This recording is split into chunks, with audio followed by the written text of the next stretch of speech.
Hola, ¿qué tal? ¿Cómo estás? Te saluda tu amiga Oralia Llanes y ya lo sabes, como todos los miércoles tienes una cita aquí en tu programa Sexualidades por Radio Tu Voz. Y bueno, hoy no es la excepción. Hoy es un día más para trabajar con sexualidad, para trabajar con la exploración de tu sexualidad, y para eso tenemos una invitada el día de hoy que nos va a hablar acerca de cómo la violencia entra a nuestro hogar. Y para eso tenemos a la licenciada Rocío García, psicóloga, sexóloga, y ya nos platicará más todos esos preparación que nos va a poder compartir el día de hoy. Muy buenas tardes, Rocío. Me da la verdad mucho gusto que estés aquí. Había sido una invitación que ya te la había hecho y que de una otra forma ya se pudo concretar. Qué bueno que nos volvimos a ver en el seminario. Ok, gracias, Oralia. Encantada de estar aquí y gracias por tu invitación, ¿no? A mí también me da gusto. Y bueno, yo espero que sean muchas más, porque déjenme les digo que Rocío, junto con otras compañeras, colegas, también trabaja una institución que se llama Tiresias. Tiresias, así es. Que también trabaja, bueno, yo no le voy a decir, mejor diles tú de qué se encarga Tiresias. Bueno, mira, tenemos consulta, hacemos talleres, hacemos conferencias, estamos comprometidas con la educación de la sexualidad, sin mitos, sin tabúes, una sexualidad responsable y sobre todo también con la igualdad en los géneros. Entonces, esa es como nuestra línea, ¿no? De dar talleres, dar prácticas, de dar sensibilización y pues en algunas terapias también. Bueno, a mí me parece muy interesante. De una otra forma compartimos esta filosofía de una educación de la sexualidad sin mitos, sobre todo objetiva y libre de prejuicios, ¿no? Así es, aparte de lo que es la terapia o intervención en violencia familiar, ¿no? Que también es un tema pues muy grave y que se está tardando en hacerse una política pública, ¿no? Estructurada sobre este tema. Sí, yo creo que hace tiempo habíamos platicado un poquito, no había sido mucho, de precisamente todo lo que tiene que ver con la violencia, un área en donde te has especializado, en las cuales has trabajado, y qué bueno que estás aquí, que nos puedas venir a hablar precisamente de la violencia, sobre todo por un tema importante, cómo entra a nuestros hogares, ¿no? O sea, cómo sin darnos cuenta, vivimos muchas clases de violencia. Decía Fernando Barragán, también un sexólogo español, decía, a veces ya ni nos damos cuenta. Ya para cuando acordamos, la violencia también es como parte de nuestras vidas, ¿no? Claro, se hace una cultura, si se institucionaliza la violencia, entra a los hogares a través de la repetición de estos comportamientos que al final de cuentas la sociedad los hace como positivos y aparte como que te incita a practicarlos, a repetirlos. Digo, no por nada en el INDER, que es una encuesta del INEGI, sale que el 47% de las mujeres mexicanas han sufrido alguna vez violencia. El 47% es una gran cantidad de mujeres y todavía se hace más visible si tienes tu primer hijo entre los 15 y 19 años. Es más probable que sufras violencia, que sufras maltrato. Ahora, el acoso, la humillación también es maltrato, no solamente la violencia física, porque este es un rollo como muy grave, porque la gente dice, no, si no me pega, nada más me dice cosas.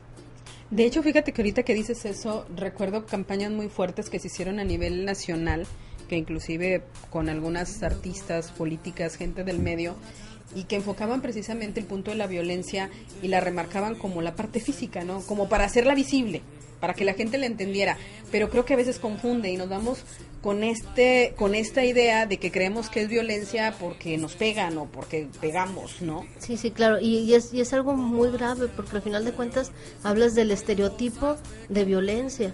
Entonces, si nos vamos a los juzgados, si nos vamos con nuestros servidores públicos que atienden este tipo de cosas, te das cuenta de la gravedad. Porque entonces llegan las mujeres a denunciar y les dicen, no, oiga, no, pero si no le hizo nada, es que me grita. No, pero eso le grita porque no le hace de comer, de cenar. Hágale de cenar y verá que el señor ya no le pega, ¿no? Que su pareja ya no le dice nada. Y no se trata de eso. O cuando llegas a denunciar te dicen, no, ¿y usted qué le hizo? ¿No? Uh-huh. O sea, si nada más son rasguños. Y luego, cuando es una violencia cruzada, esto también es muy grave, porque la violencia cruzada, a veces se ve que la mujer también pega. En ocasiones sí, pero en ocasiones también es defensa.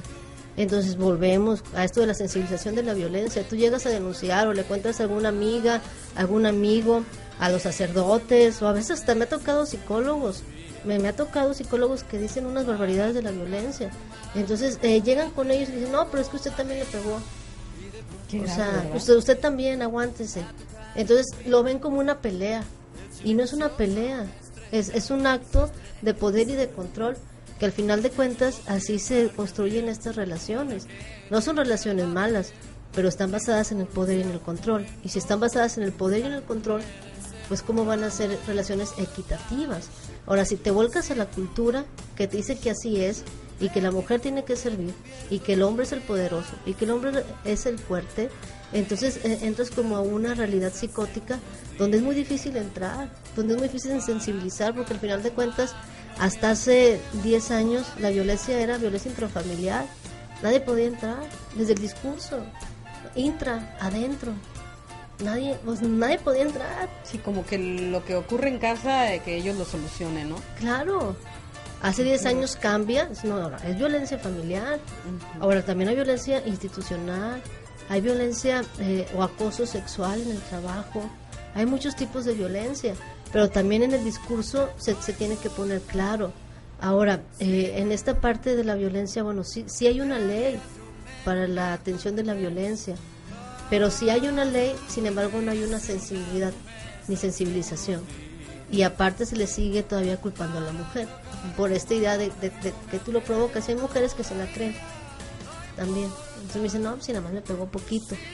Es que me quiere, es que se puso celoso. Es que me quiere, sí. Y al final de cuentas, hay un autor que se llama Linares, que él dice que realmente en la violencia, aunque se oiga raro, pero a veces la violencia la sostiene el amor.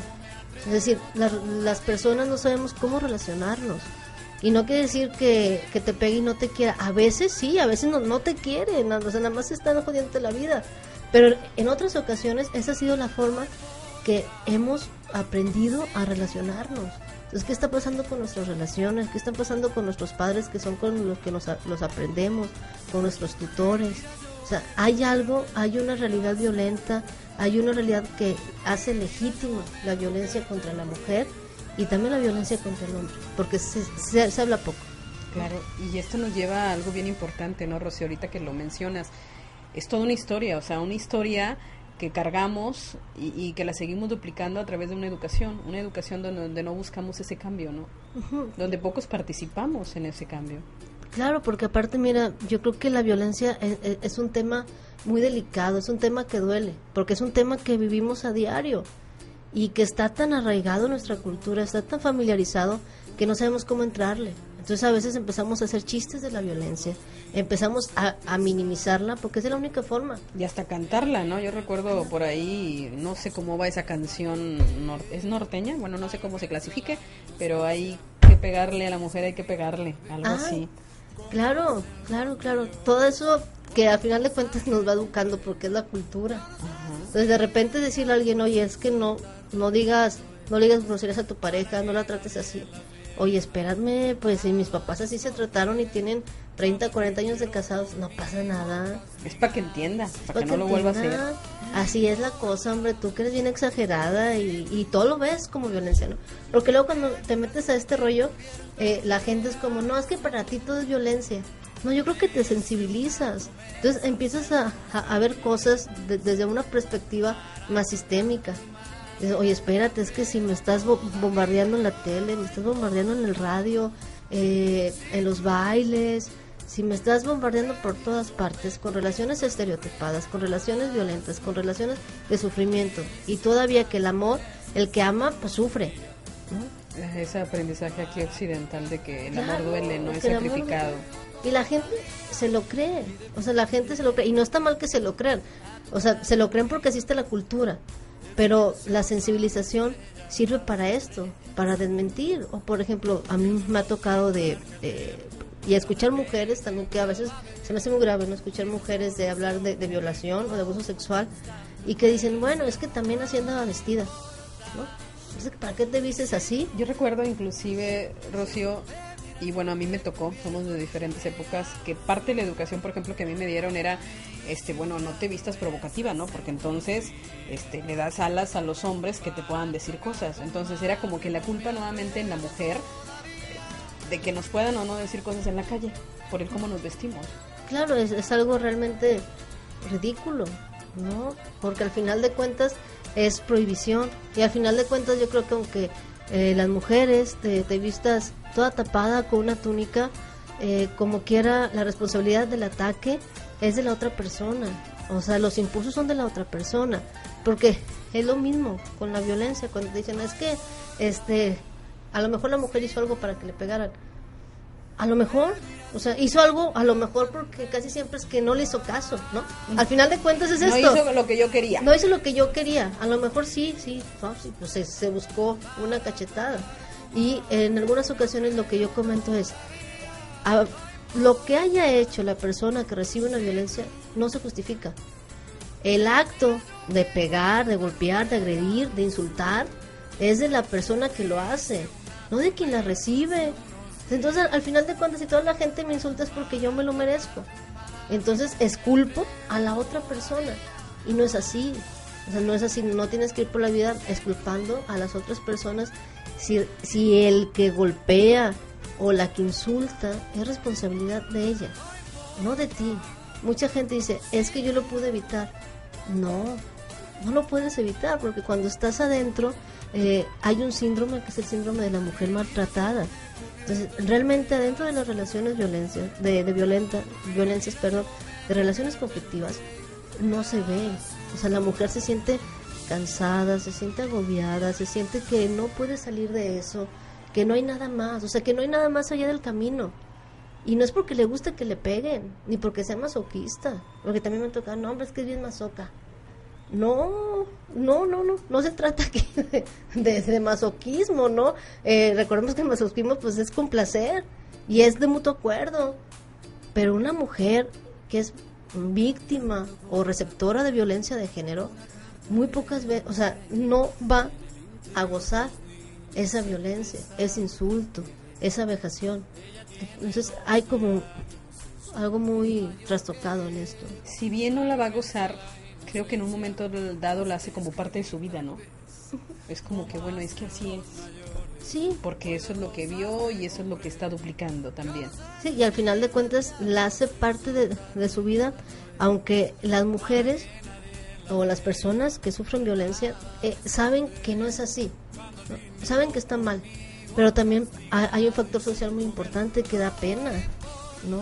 O sea, el ser víctima de violencia no es algo grato, no es algo que tú le cuentes a todo el mundo. Fíjate que mi esposo me pega, fíjate que me dice que estoy bien gorda y bien fea y no. Entonces eso va haciendo que se debiliten tus redes sociales, que te dé miedo hablar, que te dé miedo salir, ¿no? Vas perdiendo tus habilidades. Empieza a aislarse la mujer. Claro, empieza a aislarse, porque luego si le cuenta a una amiga, a un amigo, pues para qué estás ahí, déjalo. Y no es tan fácil, porque si fuera así de fácil, yo creo que, pues no hubiera violencia, a lo mejor no tuviéramos el 47% de violencia que hay en México, tendríamos a lo mejor mucho menos. Qué grave, ¿no? Hablar de un 47% de violencia en México es grave, o sea, estamos hablando de casi la mitad de la población, ¿no? Sí, en México. Y el menos, la ciudad que menos tiene violencia es Oaxaca, y la mayor es el Distrito Federal en violencia, y no solamente física, ¿no? La violencia más grave es la violencia emocional, ¿no? Que gracias a la vida y a los astros y a quien quieran, pues ya es tipificada, ¿no? Y antes ibas y le decías, oye, es que no, fíjate que me insulta, pero hay un golpe, no, es que pena, no, regrese cuando le pegue. Y eso que dure 15 días para sanar. No, porque un rasguñito que dura 5, no. Entonces son como cosas que también las leyes han ido haciendo. Les falta estructura, pero el que la violencia emocional sea tipificada, y que aparte en México también tenga un % alto en esta parte de las clasificaciones de la violencia, eso te dice que hay chamba que hacer, que hay que meterse, que hay que sensibilizar, que hay que reformar la educación, que hay que llevar a lo mejor alguna materia, Oralia, en la SEP, que hagan una materia de prevención de la violencia familiar, Es un lugar, o que la metan con civismo, o que hagan una de la cultura de la legalidad y prevención de la violencia. ¿Cuántos temas faltan que no incluyan en esta educación básica, ¿no? Y que tienen que ver precisamente con ese desarrollo social, con este desarrollo en la historia del género y la equidad, que lo ignoran en los libros de texto, y donde hace mucha falta esta educación, ¿no? Claro, es que hace falta desde la sensibilidad hasta, como tú dices, cómo relacionarnos. Al final de cuentas, si no lo tenemos en casa, nos pasamos como 7, 8 horas en la escuela, ¿no? Mejor en la escuela lo podemos aprender un poco. Y a lo mejor si los padres también se acercaran y cambiaran un poquito nuestra realidad en cuestión de medios de comunicación, yo creo que sería otra cosa. Si dejáramos de gritar, fíjate, yo creo que tienes razón en esta parte de la educación, en cómo duplicamos. El otro día iba caminando yo por la calle aquí en nuestro centro de la ciudad, y adelante iba una señora con una niña, ¿no? Y yo soy muy paciente, así es que yo iba caminando al paso de la niña, no tenía problema, porque si yo hubiera querido, pues la cruzo y me adelanto, ¿no? Yo iba pensando en mis pendientes, así es que no tenía mortificación. De repente la niña se tropieza, y lo que yo hago es pararme, ¿no? Para dar oportunidad de que la señora levantara a la niña. De repente, ¿cuál es mi sorpresa? Que la señora lo que hace es agarra a la niña para levantarla y la avienta. ¡Ándale, que van a pasar! Me quedé yo con todas las ganas del mundo y nada más dije, no hay problema, señora, con permiso, y me crucé, ¿no? Pero me quedé con tantas ganas de decirle, señora, por favor, no haga eso, ¿no? La verdad, yo no tenía ningún problema. La cuestión era cómo la vivía la señora, o sea, cómo vive ella la violencia, cómo vive en su vida, en su casa, que la duplica con tan naturalidad en su hijita, ¿no? Con la que iba caminando. Sí. Pues imagínate, yo no puedo sentir, sí, porque no pudiese hacerlo, pero ¿cómo lo vive la niña?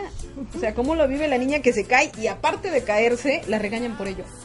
Claro, y aparte pues una persona, la autoridad, una persona que aparte de autoridad te quiere, ¿no? Sí. Y que te tiene que cuidar. La parte que decías del control, ¿no? Del poder y control. Sí, del poder y control, porque al final de cuentas también con los niños, o los niños maltratados, que es una sección, y los otros son los niños testigos de violencia, pues viven estas cosas, viven estas relaciones, y así aprenden a relacionarse. O sea, todos aprendemos a amar como nos amaron. No hay otra fórmula. ¿Cómo te amaron? Así vas a aprender a amar. Hay un dicho que dice, en la vida se aprende a golpes. Ay, caray, ¿no? Imagínate, en la vida se aprende a golpes. Pues no, yo creo que deberían decirles que son golpes simbólicos, ¿no? O sea, que no, que no son reales. No son golpes reales. Porque aparte, fíjate, esto de la violencia tiene mucho que ver con la negligencia en los hijos.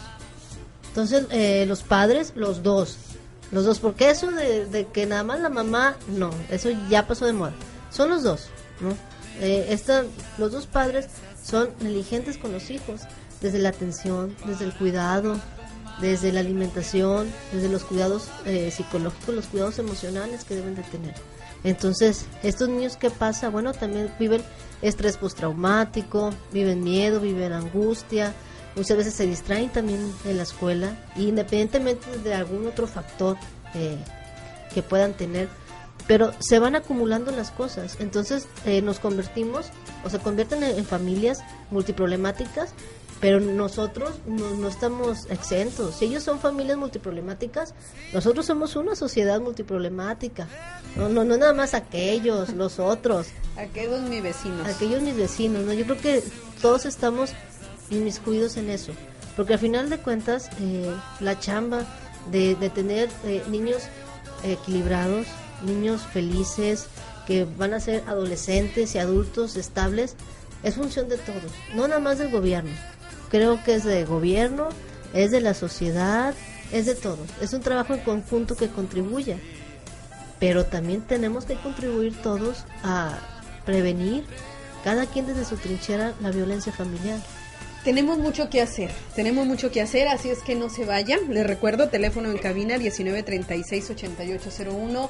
Vamos con música y regresamos aquí con más de tu programa Sexualidades. sexo aquí en tu programa Sexualidades y te recuerdo, teléfono en cabina 1936-8801 o bien directamente a través de nuestro portal de www.radiotuvox.com y te recuerdo nuestra nueva modalidad www.tuvox.tv para que te conectes, nos veas, opines, participes aquí con nosotros. Y bueno, regresamos aquí con Rocío y estamos hablando precisamente de cómo la violencia entra a nuestro hogar, cómo lamentablemente se hace parte de la vida, que ya no sabemos, ¿no? Ni siquiera la identificamos como tal. Es que en la casa todos nos rayamos la madre, ¿no? Es que en la casa sí nos hablamos. Ah, caray, es parte de la vida. Sí, es parte de algo como común, pero yo creo que cuando se vuelve más complicado es cuando lo haces con la intención o no de herir, ¿no? Que esto también es algo clave de la violencia familiar, porque mucha gente dice, no, si yo le dije tonta, pero sin intención de herirla, y eso no se vale. O sea, la violencia es con la intención o no de causar un daño. Recordemos la negligencia, ¿no? También hay mujeres y padres de familia que dicen, es que yo no le quería pegar tan fuerte a mi hijo, no le pegaste, o sea, es violencia, ¿no? El yo no sabía ya no puede funcionar ahorita. O sea, el exculparte porque yo no sabía no se puede. Entonces, en estas, a lo mejor en contextos familiares donde hay maldiciones o se hablan fuerte, a lo mejor puede funcionar en ese sistema. Pero pensar que tu sistema es el sistema de todos y que tu pareja lo va a compartir y que si no lo comparte dice, oye, a mí no me lo es así, entonces ni estás a la moda ni qué te pasa y eres una exagerada. ¿Y por qué me estás diciendo eso? Yo creo que eso es lo grave, porque al final de cuentas tu familia no es el mundo, ¿no? Y lo que vives es el mundo. O sea, te trataron mal, porque hay gente que dice, es que a mí me trataron mal y yo aprendí la violencia. Ok, qué lástima que la hayas aprendido así, vamos a trabajar en eso, tú tienes que trabajar en eso, pero no, eso no te justifica el que tú la sigas reproduciendo, ¿no? Porque al final de cuentas ya eres un adulto y ya sabes en qué caen las cosas. O ya sabes que tu pareja sufre. Al final de cuentas, a nadie le gusta vivir violencia. Y ahorita que dices eso, ¿no? Te das cuenta que tu pareja sufre. La verdad es que sí hay una conciencia cuando las cosas no están bien en casa, cuando las cosas no están bien en las relaciones de pareja, cuando hay maltrato, sí hay una conciencia. De hecho, creo que a los momentos hay hasta como esa culpa que se vive en ese maltrato que se está dando, ¿no? Pero no nos atrevemos a cambiarlo. No nos atrevemos a hacer este cambio porque creemos que así es, aunque de repente ese sentir nos diga que por ahí no va. Es que sí, porque al final de cuentas cambiar algo que yo aprendí y con lo que yo nací, creo que también duele, ¿no? También es algo, yo lo quiero cambiar pero no sé cómo. Pero si lo cambio, entonces estoy renunciando a lo que me educaron. Realmente no es así. Voy a poder ser diferente. Y sabes que con los hombres es un rollo más como que entonces pierdo mi masculinidad. Entonces, ¿cómo? O sea, ya voy a ser un mandilón, o ya voy a hacer esto, ya voy a hacer lo otro. Y no es así, pero no hay otra forma de verlo. Lo ven desde como si se fueran a someter a algo que no sé a qué se someterían, simplemente es a una vida libre de violencia. Y no nada más para ellos, porque los hombres tampoco son felices así, es mentira. O sea, hay hombres que te dicen, es que no sé cómo hacerle, es que me nace, ¿no? O sea, de repente me está diciendo algo y a mí me nace aventarla. Y lo ven de una forma como tan común, así como te lo estoy diciendo. Y dice, yo sé que estoy mal y realmente no sé cómo hacerle, ¿sí? Y luego si lo hago y luego se me trepa a las barbas, o si ya no le gusta. O por ejemplo, hay mujeres que dicen, es que si no me pega y si no me trata mal, entonces no me quiere. Entonces eso también es grave, porque al final de cuentas estamos legitimando la violencia, estamos construyendo nuestros acuerdos, estamos construyendo nuestra relación, le estamos dando un derecho, claro, un valor porque no tiene, claro, uno debería de tener, porque al final de cuentas así estamos aprendiendo nuestra dinámica a comunicarnos, pero es una comunicación que si tenemos hijos se las vamos a transmitir. Entonces yo creo que esto es algo sí grave para nuestra sociedad, no nada más para México, sino creo que para el mundo es algo muy grave, seguir con esta repetición, legitimando y sobre todo minimizando la violencia. Y qué difícil, ¿no? O sea, qué difícil cuando hacemos esfuerzos pero esos esfuerzos no son generales.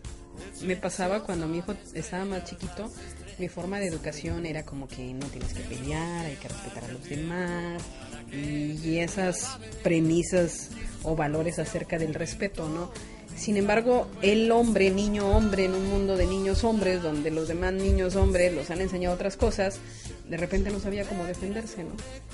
Entonces, ¡ay, caray! Entonces me entré yo a esta parte mía que me conflictuaba, porque también tuve que enseñar a mi hijo que tenía que poner altos y tener que poner límites, ¿no? Entonces, ¡ay, caray! Entonces estaba educando, pero no solamente al respeto, tenía que educar que también hay límites y que también no tiene que dejarse. Y esa es la parte contradictoria, ¿no? A nivel social, o sea, por una parte te digo una cosa, ¡ay, caray! Pero luego, ¿cómo te digo la otra? Sí, porque, bueno, al final de cuentas, es este mundo como que no entendemos. Como que sí es algo, pero a la mitad. Porque luego defiéndete. Y lo más lamentable, Oralia, es que hay mujeres, a lo mejor como tú, que se preocupan por una educación de cultura de legalidad, cultura de paz, mediación de conflictos, la prevención de la violencia. Pero lamentablemente en las escuelas, en las juntas de padres de familia, ¿qué padres van a las juntas de padres de familia? Pues de los niños que se portan bien.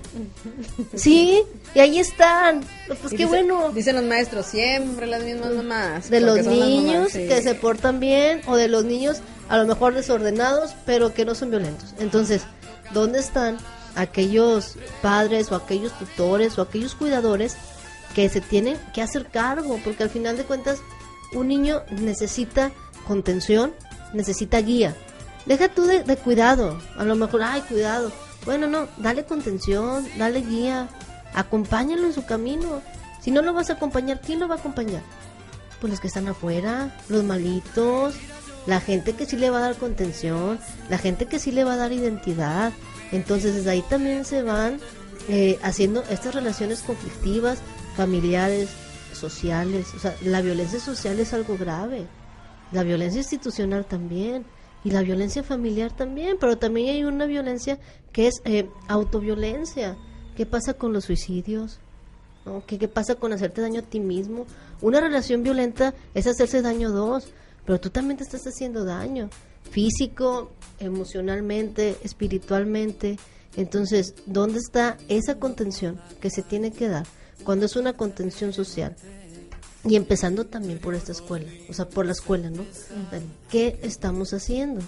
No por nada, cuando se dice el ciclo de la violencia, el ciclo de la luna de miel, pues también todos están involucrados, ¿no? Y es algo que dices, bueno, ¿qué tiene que ver la luna de miel con esto? Pues tiene que ver mucho, porque entonces nos volvemos tan extraños en la forma de comportarnos y nuestros hijos lo van aprendiendo. ¿Cómo podemos detectar en nuestro hogar que estamos pasando esas líneas de límites y estamos entrando en un círculo de violencia? ¿Cuáles serían como las actitudes, las conductas que podemos encontrar en casa? Mira, Aurelia, el control. Cuando tú te dejas de sentir libre y le empiezas a tener miedo a tu pareja, disfrazado de respeto, hay algo anda mal, ¿no?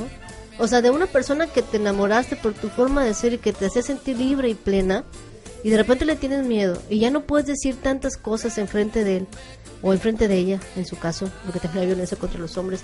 Si ya no puedes expresarte libremente, si hay un control, si tus mismas amigas dicen, oye, hace mucho que no te veo, oye, estás ausente, o de repente estás llorando por dolores de cabeza, tienes colitis, tienes gastritis, tienes obviamente contracturas, o sea, son indicadores, pero no hay más indicador el que cuando tú te percibas insegura con tu propia pareja.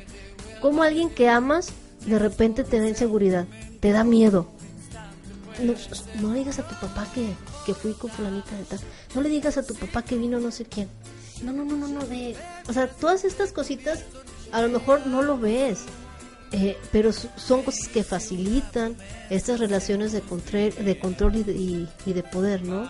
Son estas relaciones. Son cosas a lo mejor como muy básicas o muy mínimas, o muy cotidianas, que de repente se nos confunden, ¿no? Ay, es que ya lo conoces, mejor ni le digas que nos fuimos con tu abuela. Así es. Entonces, ¿qué pasa? pues el sistema familiar sabe inconscientemente que está pasando algo, porque el papá llega y hay tensión. Oye, tu esposo llega y tus hijos se van a su recámara o se salen. Ah, qué raro. Los domingos que están más juntos ustedes dos, los hijos se sordean. Ay, mira, ¿por qué no? Oye, ya no hablas tanto con él o con ella. No, tratas de llegar tarde a la casa para no verlo, para no verla. O ya no pueden hablar más que en discusión.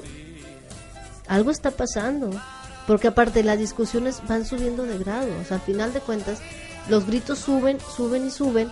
Llega un nivel de tensión. Por ejemplo, tú dices, bueno, yo con mi pareja de repente estamos platicando, pero nos molestamos, y luego al otro día pues nos rozamos, y como que sube la tensión, y luego ya él me avienta el plato, y luego yo le aviento, no sé, la coca, o le quito el control de la tele. Va subiendo. Oye, el niño ocupa eso. Ay, siempre lo mismo. Tú y el niño siempre. Esa es maldita escuela que quiere que todo, ¿no? Le quiere que le pague toda la escuela. Entonces va subiendo la tensión. Al final de cuentas, esa tensión explota. Y viene el episodio de violencia. El episodio donde hay golpes, donde hay más gritos, donde se rompen cosas. Y que realmente es una situación de crisis, una situación estresante, un trastorno por estrés postraumático que mucha gente lo sufre. Después se calma esta tensión, obviamente explota, luego se calma, luego viene la reconciliación. Por eso se llama luna de miel, ¿no? Porque estás muy bien. Después de la luna de miel, no, ya no lo voy a hacer, no, yo sé que sí, ya nada, vamos a ser felices para siempre. Pero ese conflicto, esa violencia se queda ahí. Entonces, no hay acuerdos, es nada más que no vuelva a pasar. No, hombre, mira, ya con esta flor que te traje, ya. Ah, bueno, perfecto, ¿no? Entonces a veces tus hijos es, oye mamá, pero si te pegó. No importa. Me recuerda a esos anuncios de cerveza de aquí de Monterrey, donde siempre con un mono de peluche, con una serenata, con unas flores, con algo, contentan todo lo que haya ocurrido. Claro, y es verdad. Y eso habla de la cultura, ¿no? Eso habla de la cultura, porque al final le cuentas te doy algo y te con eso te callo, o sea, con eso te callo, con eso te quedas quieta, ¿no? Uh-huh. Y la gente o las personas nos lo vamos creyendo y lo vamos actuando, lo vamos repitiendo. Entonces pasa ese ciclo de violencia o de luna de miel, y al 3 meses, y yo les digo que hagan esta reflexión, si tienen alguna relación violenta, o viven violencia, o son receptoras de violencia, o como le quieran llamar, nada más chequen esto. ¿Cuándo fue tu última episodio de violencia? Y luego vete al anterior. Es cíclico, esto es cíclico, entonces se repite. Híjole, la verdad, ahorita de repente me estaba viendo así como en la imagen y veo como mis gestos, pero créanme que es increíble de repente tocar como estos temas, visualizarlos, imaginarlos. No saben cuántas historias llegan a consulta, y de verdad estremece cómo vivimos en nuestra ciudad, en nuestras familias, así es que es momento de cambio. Vamos a música y regresamos con más aquí de Radio Tu Box. Ya estamos aquí de regreso en tu programa Sexualidades, y bueno, ya lo sabes, estamos esperando tus comentarios, y bueno, sigamos hablando. Ahorita que estábamos fuera del aire, continuábamos Rocío y yo hablando acerca de este tema de la violencia, y hablábamos precisamente de esa llamada de atención, ¿sí? Esos avisos que se empiezan a dar, sobre todo hablando de relaciones de pareja, en las relaciones de noviazgo, cuando ya se empiezan a dar estos ciclos de violencia en las parejas, y que de repente no les ponemos atención, que ya empieza a ser como ese camino a una relación difícil, ¿no? Claro, hay como muchos indicios o indicadores que nos pueden ir diciendo eso. Por ejemplo, este control en la forma de vestir se da mucho en los adolescentes. Pareciera que no, pero se da bastante. Empieza el control de, oye, te voy a hablar a las 6, pero a las 6 me tienes que contestar. Y, ok, si no me contestas a las 6, entonces te voy a cortar. ¿Esa qué es? Esa es coerción. Te estás coercionando, entonces te están violentando. Esto de prohibirte de salir con cierto amigo o con cierta amiga porque es de dudosa calidad, son cosas que se dan en el noviazgo. Pero lo más específico, yo creo, y lo más visible es en la vestimenta y las escenas de celos. ¿Cómo empieza a cambiar ese joven o esa joven cuando de repente ya en el noviazgo, caray, ya no se parece a la de antes o al de antes, ¿no? Porque ya su vestir ya cambió, ya no habla como antes. Es como dicen, ya nada más tiene novio o novia y parece otra. Sí, y pareciera que no pasa, pero sí pasa. Y sabes que también se dan mucho los celos. O sea, si tú estás iniciando una relación, y es una relación conflictiva, que pero más es que si placer. ¿Me quieren, Rocío? Sí, no, pues eso dicen, pero no es cierto, porque esto de los celos naturales o los celos buenos no hay. Y no me crean, investiguen, pero no hay celos naturales. Quien te diga te celo y es normal, no es cierto. ¿Por qué? Porque al final de cuentas, lo que hace la violencia y lo que lo hace más grave desde el noviazgo es que somos violentos y somos violentas con las personas que más queremos porque les tenemos confianza. Y eso es lo grave, porque no nos andamos peleando con el vecino, con la vecina, con el jefe, con la jefa. No, es con la persona con la que más amamos, con la que tenemos más confianza, con la que podemos ser tal cual somos, transparentes, sin miedo. Y les ponemos unas arrastradas, y los coercionamos, y los metemos en control, y los celamos. Eso no es amor. Eso, y lo grave es que lo hacemos enmascarado con las personas que más queremos y con las personas que más tenemos confianza. Y eso empieza, Oralia, desde el noviazgo. Desde el noviazgo empieza este control, este poder, y véanlo en sus relaciones. Tienes 5, 15 llamadas al día de él, te tienes que salir a todas partes. Es más, tengo que avisar. Le tengo que avisar. Sí, porque si no le aviso se enoja. Ni a tu mamá le avisas.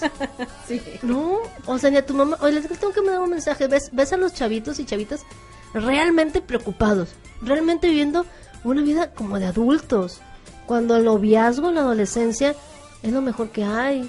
Oye, pues es para disfrutar, para conocerte, para experimentar. Esto de sufrir por amor es novelero y no existe. No existe. No tenemos que sufrir por amor. Y si la persona que tú amas te hace sufrir, entonces déjalo o déjala, porque tiene otro concepto diferente del amor. Y lo más grave es que te lo vas a creer. Y echamos a la borda, ¿no? Esos términos que decimos, el amor es libertad, y no es cierto. La práctica del amor, la verdad, en México es totalmente diferente. Claro, es más de control. Sí, sí. Demuéstrame que me quieres. Ajá, espérate, ¿quién dijo? O sea, porque tengo que demostrar, ¿no? Hay que luchar para merecer. Hay que luchar para merecer. Es difícil, No, y ese me suena con esto de violencia, de que es la cruz de tu parroquia. Y entonces te prometo un amor hasta la eternidad. Digo, ay, ¿y por qué le hace, tanto? Espérate, ¿quién te dice que vamos a vivir hasta la eternidad? Sí, Ahora, ¿por qué sufrir hasta la eternidad con exacto. esta vida? como dicen, ¿no? Sí, tenerte aquí y luego en otra vida volverte a encontrar. Ay, no, espérate, estamos tranquilos, ¿no? Tanto amor, Sí. ¿para qué? Entonces, son cosas sobre las que se van repitiendo, que las tenemos grabadas, que están en nuestro discurso y que al final de cuentas, inconscientemente, las vamos repitiendo, porque nos tenemos que ganar el amor, pero no te tienes que ganar nada. Lo que sí te tienes que ganar es el respeto, porque la admiración se convierte en amor. Y el respeto sustenta las relaciones. Si no hay respeto, no hay relaciones. No, lo dice Juan Luis Álvarez Gallón, ¿no? Las relaciones están sustentadas o están sostenidas simple y llanamente por el respeto. Y es una parte muy básica para las relaciones, de verdad. Qué bien terminamos hablando del respeto en este tema de violencia. Yo creo que es una parte muy importante. El respeto es básico en las relaciones humanas porque nos va a dar tolerancia. Claro. Sí. Muchas gracias. Lamentablemente, en el momento en que estamos más metidas, se nos acaba el tiempo. Pero bueno, promesa, Rocío, que regresas por acá. Claro que sí, Aurelia. Y platícanos un poquito antes de que me corten por ahí, qué eventos, qué cosas trae Tiresias para que la gente conozca. Mira, ahorita estamos planeando un curso taller, posiblemente para el mes de marzo o mayo, no sé cuándo vamos a lanzar, y va a ser un curso taller enfocado en la sexualidad, pero también en relaciones de género, en relaciones afectivas, en cómo construir relaciones afectivas sin violencia. Está como que más relacionado también con una parte de historia. Ah, qué padre. Eso es lo que tenemos ahorita, ¿no? La dirección electrónica para que la gente pueda accesar y sí, conocerlo. Es www.tiresias, como la divino griego, .com, .mx. ¿Sus teléfonos, Rocío? El teléfono es 1812-3453. Nuevamente el teléfono. Es 1812-3453. Pues muchas gracias, la verdad fue un placer tenerte por aquí, espero que nos sigan acompañando, que podamos seguir hablando de este tema que creo que es muy amplio, nos deja como muchas vertientes pendientes para hablar acerca de la violencia, acerca de los niños, de los jóvenes, de los adultos mayores, creo que es algo bien importante, pero me gustaría dejar la puerta abierta, ¿te parece? Claro que sí, Oralia, yo encantada y gracias por la invitación. No, al contrario, muchísimas gracias. Y bueno, se nos acabó el tiempo, nos despedimos, no sin antes decirte que tenemos una cita el próximo miércoles a partir de las 4 de la tarde. Estate pendiente a través del Facebook de Sexualidades para que veas con anticipación cuál va a ser el tema de ese día. Ya lo sabes, nos puedes hacer llegar tus propuestas en www.sexualidades.com.mx o directamente aquí a www.tuvox.televisión. Muchas gracias y nos vemos el próximo miércoles.